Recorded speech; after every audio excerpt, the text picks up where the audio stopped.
جس میں ہمیں بار بار دعوت فکر دی گئی ہے تخلیق کے بارے میں، جاننے کے لیے، کاسمولوجی کے بارے میں، بایولوجی کے بارے میں، علم الابدان کے بارے میں، اپنے آپ کو سمجھنے کے بارے میں، پلانٹس اور اینیملز کے بارے میں وہ تخلیق کی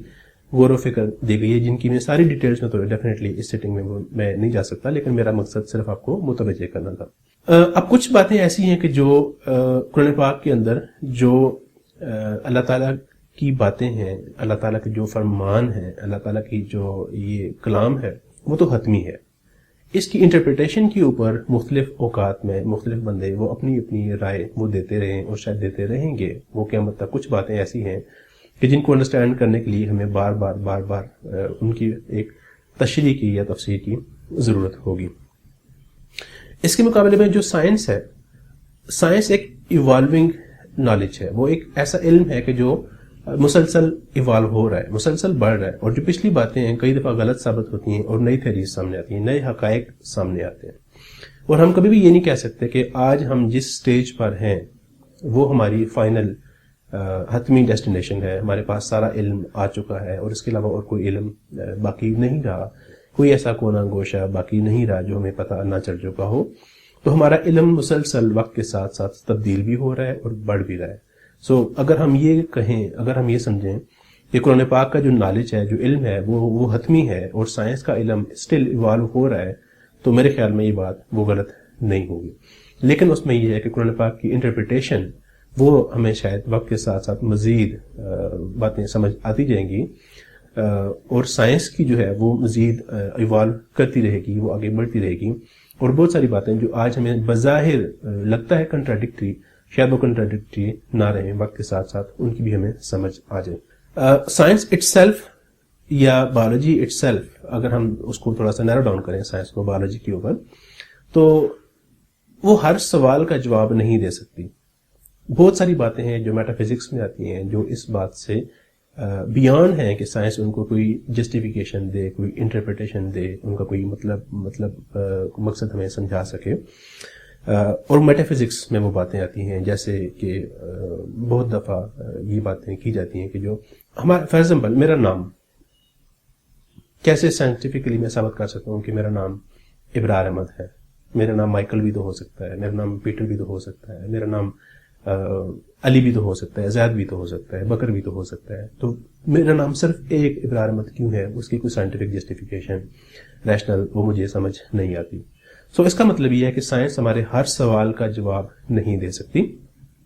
اس کی اپنی لیمیٹیشنز ہیں۔ موسٹلی جو ہمارا علم ہے، جو ہمارا نالج ہے، اس کو حاصل کرنے کے لیے ہمارے پاس جو ذرائع ہیں وہ محدود ہیں، اور ہمیں اپنی لیمیٹیشنز کا پتہ ہے۔ فار ایگزامپل ہمارا جو ویژن ہے، ہم جس ویو لینتھ کے اندر دیکھ سکتے ہیں وہ بڑی لمیٹڈ سی، بڑی نیرو سی ہے۔ جو ویزیبل رینج آف لائٹ ہے وہ، جیسا کہ اکثر ہم میں سے جو سائنس کے طالب علم ہیں، طلباء ہیں، ان کو پتہ ہے کہ جو اس کی ویو لینتھ ہے، جو ویزیبل لائٹ ہے، وہ فار ایگزامپل رفلی 300 سے 750 نینومیٹر کی ویو لینتھ کے درمیان میں ہے، اور 300 نینومیٹر سے جو چھوٹی ویو لینتھس ہیں وہ ہمیں پتہ ہے کہ ایگزسٹ کرتی ہیں، ہم ایکسپیریمنٹلی ان کو پروو کر سکتے ہیں، ہم ان کو دیکھ نہیں سکتے، وہ ہماری بصارت سے بیانڈ ہیں، وہ اس سے پیچھے ہیں۔ ایکس ریز ہیں، گیما ریز ہیں، وہ ایگزسٹ کرتی ہیں، لیکن ہم ان کو دیکھ نہیں سکتے۔ ایسے ہی جو 750 نینومیٹر سے جو بڑی ویو لینتھس ہیں، ان میں جو انفارمیشن آتی ہے ان کو بھی ہم نہیں دیکھ سکتے، ہم ان کو محسوس کر سکتے ہیں، ہم ان کو آلات کی مدد سے دے سکتے ہیں، جیسے ریڈیو ویوز ہیں، ٹی وی کے جو سگنلز ہیں، موبائل کے جو سگنلز ہیں، ہم اس رینج کے اندر دیکھ نہیں سکتے، انفراریڈ لائٹ سے بیانڈ کی جو ہے،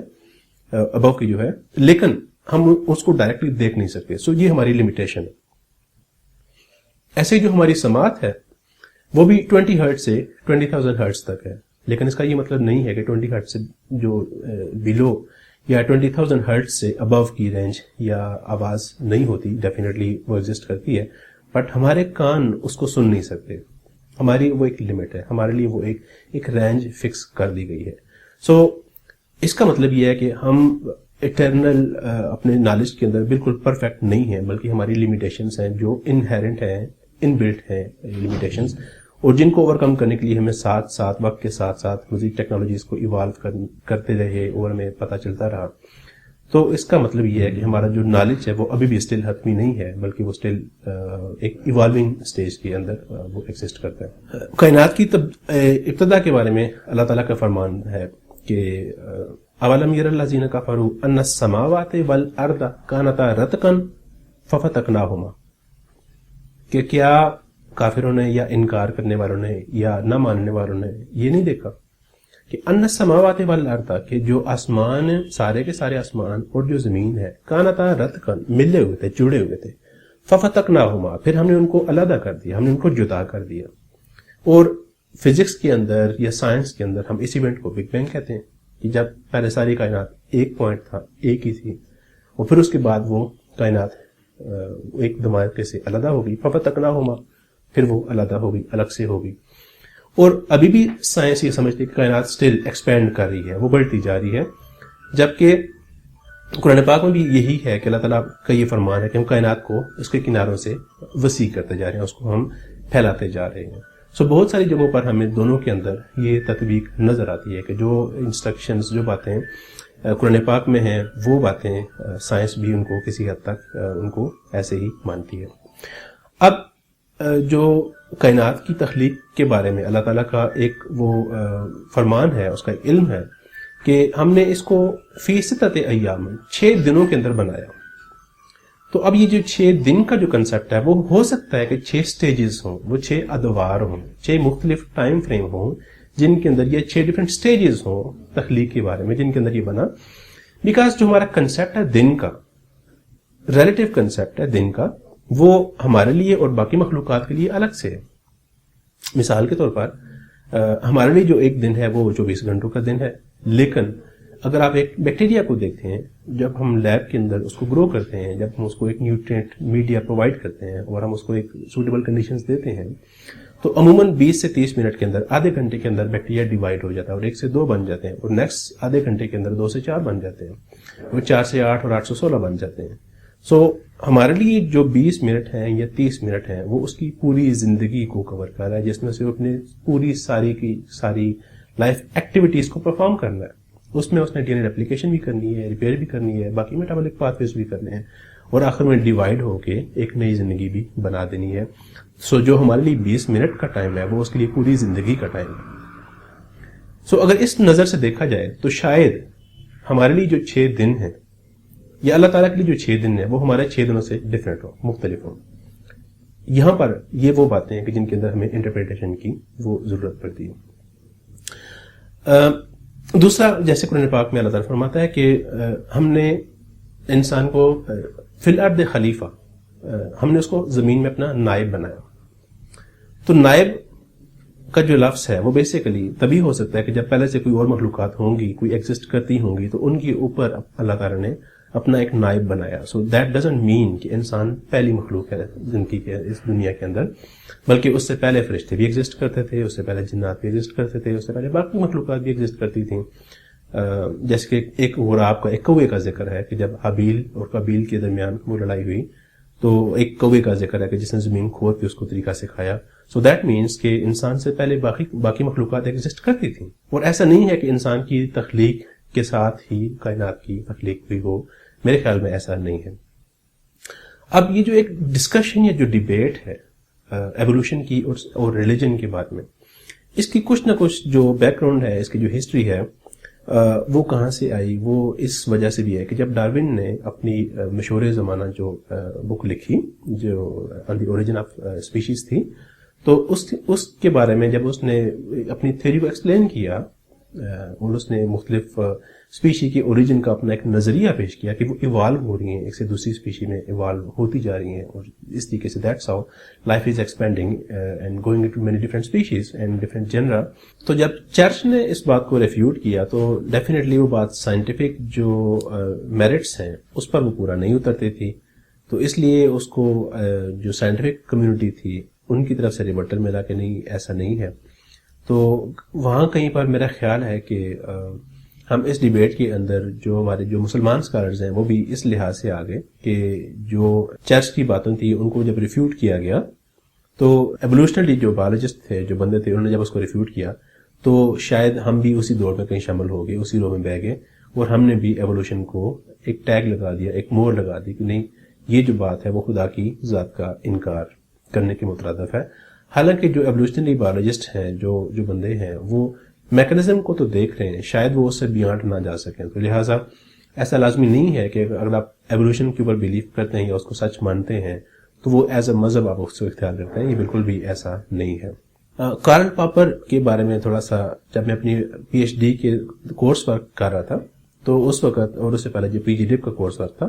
تو کارل پاپر کے بارے میں ہمیں کچھ تھوڑا سا پڑھنے کا موقع ملا, جو کہ ایک بڑا سائنس کے اندر ایک فلسفیکل اس کی جو رائٹنگز ہیں اس پہ وہ ایک ایگزامپل دیتے ہیں, وہ ایک بات لکھتے ہیں. وہ کہتے ہیں کہ اگر آپ ایک فشنگ نیٹ لے کے سمندر میں جاتے ہیں, جال لے کے سمندر میں جائیں اور مچھلیاں پکڑیں, تو آپ کے پاس بڑی مچھلی بھی آئیں گی, چھوٹی بھی آئیں گی, اور بہت چھوٹی مچھلیاں بھی آئیں گی. جو سب سے چھوٹی مچھلی ہے اس کو دیکھ کے آپ یہ نہیں کہہ سکتے کہ اس سے چھوٹی مچھلی سمندر میں نہیں ہے, کیونکہ وہ لمیٹیشن سمندر کی نہیں ہے, وہ آپ کے جال کی لمیٹیشن ہے کہ اس کا سائز کتنا ہے. اگر آپ اس سے چھوٹے سوراخوں والا جال لے کے جائیں گے تو آپ اس سے چھوٹی مچھلی بھی پکڑ لیں گے, لیکن سٹل وہ سب سے چھوٹی نہیں ہوگی, وہ اس سے چھوٹی مخلوقات بھی ایگزسٹ کریں گی. سو وہ اس بات کو مثال دیتا ہے, یہ اس بات سے وہ مثال دیتا ہے سائنٹیفک نالج کی, ہمارے علم کی مثال دیتا ہے کہ وہ بات کہ جو علم ہمارے علم کے یا ہمارے مشاہدے کے اندر آتی ہے وہ تو آ گئی, وہ ہم نے مچھلی پکڑ لی, لیکن جو نہیں آ سکی اس کا یہ مطلب نہیں ہے کہ وہ ایگزسٹ نہیں کرتی, وہ اس کا وجود نہیں ہے. تو اگر سائنٹیفک ورلڈ کے اندر سائنسدانوں کے علم کے مطابق اگر ہم خدا کی ذات کا ادراک نہیں کر سکے تو یہ اس بات کا بالکل بھی ثبوت نہیں ہے کہ خدا کی ذات ایگزسٹ ہی نہیں کرتی, بیکاز ہم اس تک پہنچ نہیں سکتے. یہ ہماری لمیٹیشنز ہیں, اور ہماری لمیٹیشن کا مطلب یہ نہیں کہ دیر از نتھنگ ایلس. وہ ظاہر ہے وہ چیزیں وجود رکھتی ہیں, باقی چیزیں بھی وجود رکھتی ہیں, یہ اس کی لمیٹیشن ہے ہمارے نالج کی. اب تھوڑی سی بات ایوولوشن کے بارے میں, جو مذہب سے تھوڑا سا اس ڈسکشن سے تھوڑا سا ہم ایوولوشن کی اگر ہم ڈسکشن کرتے ہیں تو ایوولوشن کے اندر جو تھیوری آف ایوولوشن اس نے چارلس ڈارون نے جو پرپوز کی, اس میں جو ڈفرینٹ اسپیشیز کی ایک سے دوسرے اسپیشی میں جانے کے لیے جو ڈفرینٹ اسٹیپس ہیں, جو ڈفرینٹ وہ ڈسکس کیے گئے ہیں, ان کے اندر جو ایک کامن بات جو بلیف ہے سائنٹیفک ورلڈ کے اندر وہ یہ ہے کہ میوٹیشنز جو ہمارا ڈی این اے ہے, یہ جو ہماری زندگی کی ڈور ہے یا دھاگا ہے ڈی این اے, جس کے اندر ہماری ساری لائف ایکٹیویٹیز اور زندگی کے بارے میں ساری انفارمیشن وہ کوڈڈ ہے, جو ہم انہیریٹ کرتے ہیں اور ہم اپنے پیرنٹس سے لیتے ہیں اور ہم اپنی جنریشن کو نیکسٹ جنریشن کو دے جاتے ہیں. سو اس طریقے سے کنٹینیوٹی آف لائف چلتی ہے, اور اس میں جب میوٹیشنز بہت زیادہ, یہ چینجز بہت زیادہ ایکومولیٹ ہو جائیں تو ایٹ سرٹن پوائنٹس پھر وہ different sub species and then species and then different genera life اس طرف وہ ڈائیورج ہو جاتی ہے. سو یہ جو تبدیلیاں آتی ہیں, جو چینجز آتی ہیں, جن کو ہم موسٹلی میوٹیشنز کہتے ہیں, سائنٹیفک ورلڈ کے اندر یہ بات عموماً بلیو کی جاتی ہے کہ وہ ارائز جو ہوتی ہیں وہ رینڈم ہوتی ہیں, جو میوٹیشنز آتی ہیں وہ رینڈم ہوتی ہیں, اور پھر ان رینڈم میوٹیشنز کے اوپر بیس کرتے ہوئے ڈفرینٹ تھیریز پرپوز کی گئی ہیں ایوولوشن کی, ڈفرینٹ ماڈلز پرپوز کیے گئے ایوولوشن کے اندر. لیکن جو کرنٹ نالج ہے, جو ڈیٹا ہے, وہ آپ کو بہت دفعہ یہ بتاتا ہے کہ یہ جو چینجز ہیں وہ رینڈم نہیں ہے, نان رینڈملی ڈسٹریبیوٹیڈ میوٹیشنز ہیں. یہ بات اس لیے سامنے آئی کہ پچھلے دنوں ہمارے ایک گروپ کے اندر ایک اور کچھ فرینڈس نے ایک پیپر شیئر کیا, جو ریسنٹ پیپر نیچر میں پبلش ہوا. اس میں سائنٹسٹ نے بتایا کہ اریبیڈاپسس تھیلیانا کے انہوں نے جب جینوم سیکوینس کیا تو ان کو پتا چلا یہ جو میوٹیشنز ہیں وہ سارے جینوم کے اندر نہیں ہیں, بلکہ جو جینز ہیں, کچھ جینز ہیں, ان کی پراپرٹی ہے کہ وہ اپنے اندر میوٹیشن کو ریزسٹ کرتے ہیں, اس چینج کو ریزسٹ کرتے ہیں. سو ایک قسم کا انہوں نے لرن کر لیا, انہوں نے سیکھ لیا کہ میوٹیشن سے بچنا کیسے ہے ان ریجنز کے اندر, اور باقی ریجنز میں میوٹیشنز بہت زیادہ ہوتی ہیں. سو یہ تو ایک نالج ایسا ہے کہ جو ابھی اسٹل ایوالو ہو رہا ہے, جس کے اندر ہم یہ کہتے ہیں کہ جو میوٹیشنز ہیں وہ نان رینڈملی ڈسٹریبیوٹیڈ ہیں. اور 2012 کے اندر ہم نے بھی ایک پیپر پبلش کیا